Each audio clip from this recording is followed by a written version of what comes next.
बड़े आपके उलेमा हैं। हाँ। हमारे बड़े बुजुर्ग कह के गए, जो हकदार थे वो पाकिस्तान चले गए, जो हकदार थे वो पाकिस्तान चले गए, और जो वफादार रहे वो हिंदुस्तान रह गए। और जो हमारा हक है, जो हमने वफादारी हमारे बाप दादा ने दी है, वो वफादारी हम हमेशा करेंगे, क्योंकि हक मानने वालों को पाकिस्तान बांग्लादेश मिला। हमने हक नहीं मारा, अपने मुल्क से मोहब्बत करते रहे, और हिंदुस्तान में हमारे माँ बाप रह गए और कट गए। 1857 की क्रांति में लाहौर की जामा मस्जिद से लेकर दिल्ली की जामा मस्जिद तक अंग्रेजों ने इतना जुल्म ढहा कि हर एक दरख्त पर एक आलिम का सर टांग दिया, कि ताकि इल्म ना रहे, लोग अवाम कभी इल्म से हासिल कुछ ना कर सके। इसलिए मैं बताना चाह रहा हूँ कि हम इस मुल्क के वासी हैं।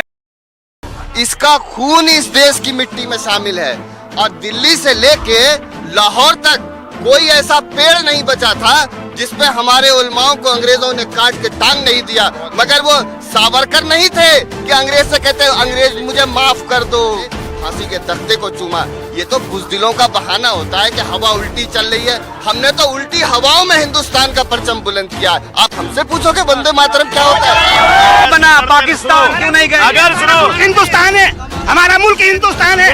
वो डरपोक थे जो पाकिस्तान को भाग गए। ये जियालों की औलाद है, भागने वालों की औलाद नहीं है।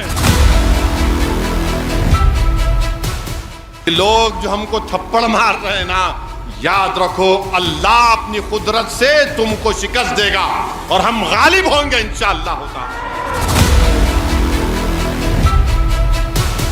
मगर त्योहार को नफरत का तरीका बनाना, त्योहार को किसी पर गलबा दिखाना, वो कौन सी अच्छाई है उसे बताइए। उस पर चर्चा करें, ऐसे नहीं कि उसको नजरअंदाज करके अपने मनमानी ढंग से इसको अप्लाई किया जाए, ऐसा नहीं। नारेबाजी शुरू हो गई है, देखिए निकले हैं, हमारे साथ चलो। इधर नारेबाजी थोड़ा सा साइड देंगे, हमारे साथ चलो।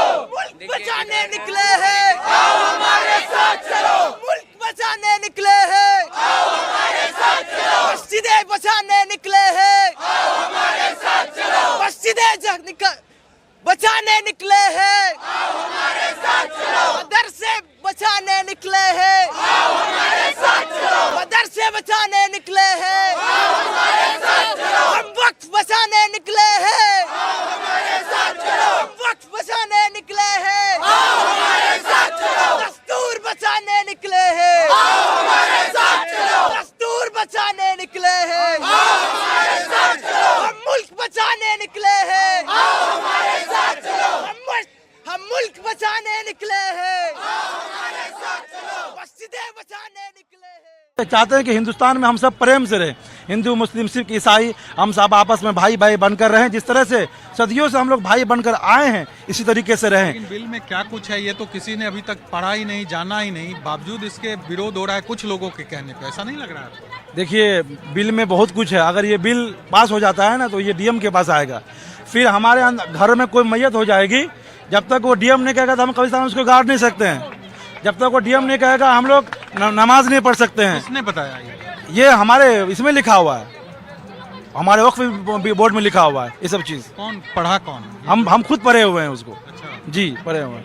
उसमें कोई आपको अधिकार ही नहीं रहेगा मुसलमान? नहीं, अगर बिल पास हो गया तो मुसलमान का सारा अधिकार खत्म। सारा अधिकार खत्म। कुरान पर